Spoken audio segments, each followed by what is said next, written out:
co-main event. So yet another person has come at Anthony Smith's family. This is an injustice. It's a shame because Anthony Smith, like, what has his family done to these people who keep coming at him and like trying to attack them? I don't get it. He's just a guy, and he's got a family that don't want to be attacked, and yet people keep doing it. Can you please enlighten me on what you're talking about?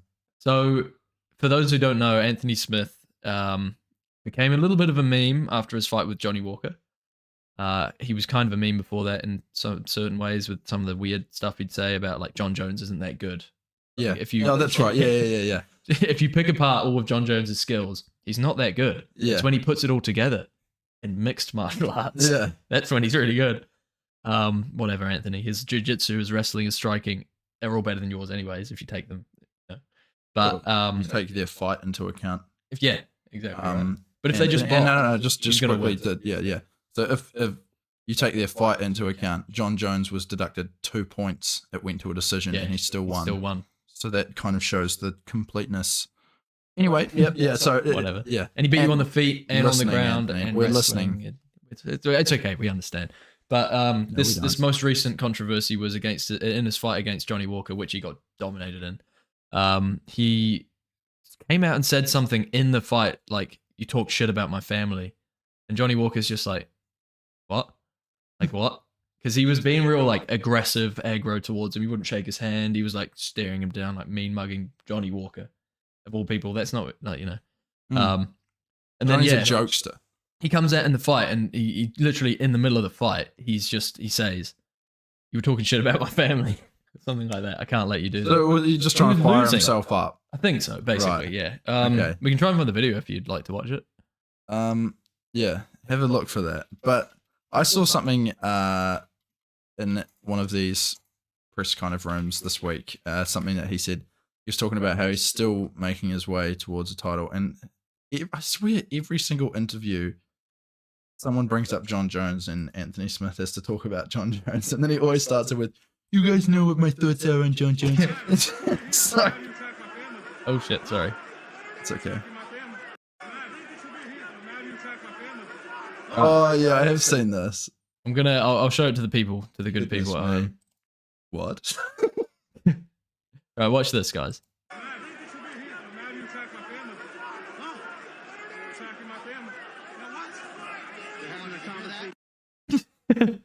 You're attacking my family. So how did that fight finish? Did that go to decision? It did go to decision, but Johnny could have finished him. It was a bit disappointing that Johnny didn't finish him because he could have. I think the Johnny that we see now would probably have finished him. Well, this was only a couple fights ago. Okay. Well, yeah. I think that was Anthony Smith's last fight. But yeah, Johnny kind of went from extreme. Oh yeah, I beat Ryan Spann. No way. That's insane. I did not think that would happen. I didn't watch that. I did. I watched that. That was interesting. I'm pretty sure it was very close from memory. Right. Or something. There was some aspect to it that I was a bit hung up on. But yeah, before that one against Ryan Spann, he lost to Johnny Walker. Okay. And that was this year. I mean, yeah, he got dominated by Walker. It was a walkover. Walker could have definitely finished him. But saying that, in this fight, if Anthony Smith can implement some wrestling, some clinch work, really bring it to Khalil Rountree, avoid the Muay Thai heavy strikes of Rountree, because that's where he's the most dangerous, obviously, and push him against the fence and take him down a couple times, I think Anthony could potentially do it. Yeah, I like what you're saying there. I think you're right. I think the tricky thing for him will be closing distance and getting into that range where he can shut down those tools is going to be the hard thing because, yeah, like you say, Khalil Rountree, very, very well-established striker, loves to keep things on the feet. So, yeah, I think Anthony's best shot would be to push him up against the cage, and take him down, slowly grind on him. Yeah, tire him out.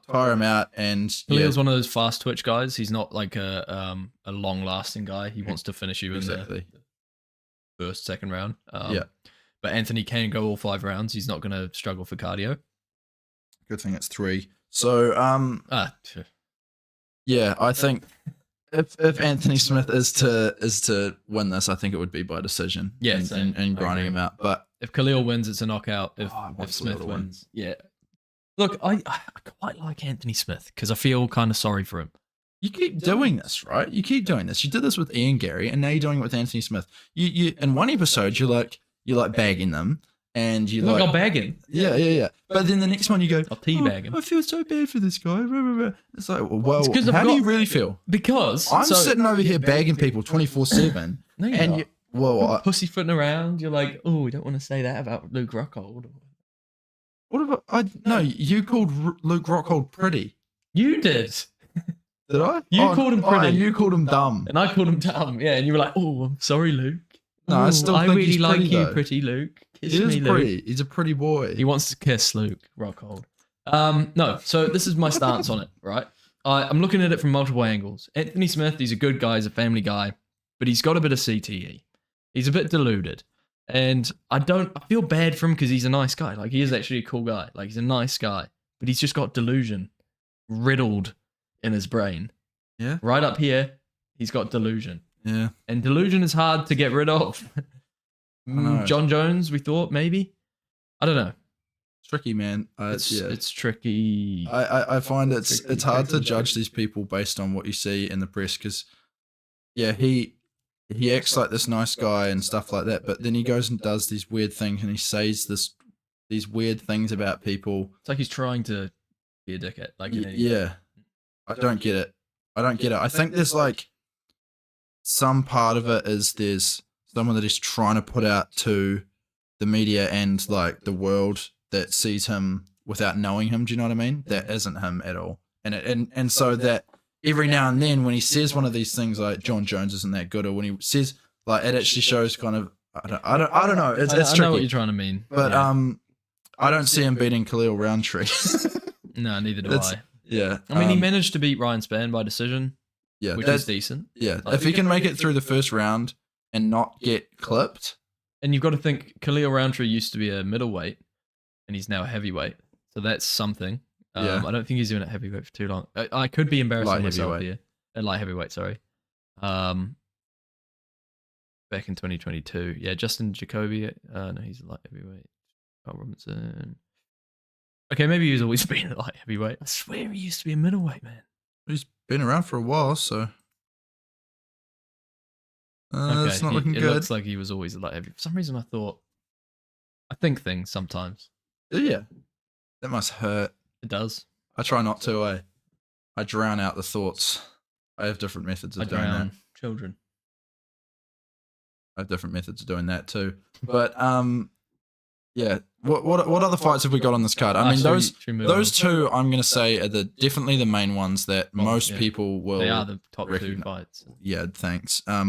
You know what I'm saying? They're the I ones do, that people yeah. will recognize. There's not many other big names on this card. Like we say, there's Tim Elliott, who has had a good showing of his last few fights, and Violent guy. yeah, very violent guy, a very interesting guy to watch. Someone that you see on a card like this, and you know you've kind of got to watch that fight regardless. It's going to be a war. Yeah. He's So not someone easy to put away. that's right. But the rest of these names, I'm sorry. Oh, we've got Nasrat's yeah, good. Nasrat's and Jamie good. Malaki's a dog, so that'll be a good fight no matter what. For some reason, I thought they'd already fought, but I could be wrong. So yeah, that was at Sydney. So they both fought on that Sydney card. Who was Jamie's last fight? John McDessie. Ah, right, yeah. John McDessie and Nasrat kind of look kind of similar. So they're both young guys, Yeah, both young guys. under 30. It's another Kelvin Gastelum. Another Calvin Gastelum. Yeah, that's right. We just need a heavyweight Kelvin Gastelum, and then we've got like Oh my God. all four of them. The full set. We've got Cejudo that is the small one. The full He's set the of medium one. Calvin Gastelums.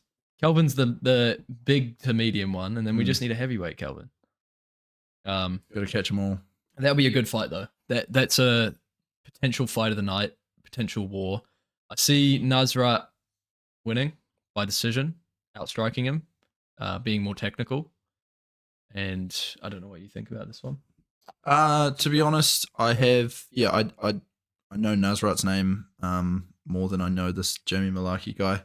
I think I have heard some hype around Malaki. Is he Australian? Yeah, he's like Malaki? Aussie. Yeah. I've seen him fight twice live. In Really? person. Yeah, he was Oh, at Melbourne and Sydney. Damn. Oh, so he's been around for a bit. Yeah. Fought Brad Riddell on the Melbourne card. That was a war. That was a sick fight.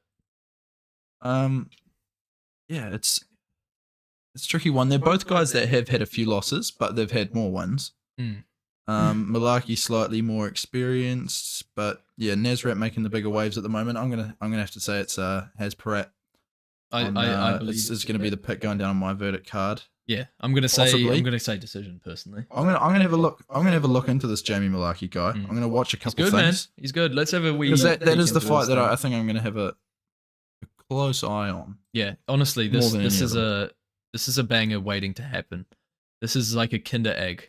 And just so you guys know, we did call this last week as well. We called the banger fight. Rob Font versus Figgy. That was the best fight in my opinion on the main card in terms of action. I'd say so too. Yeah.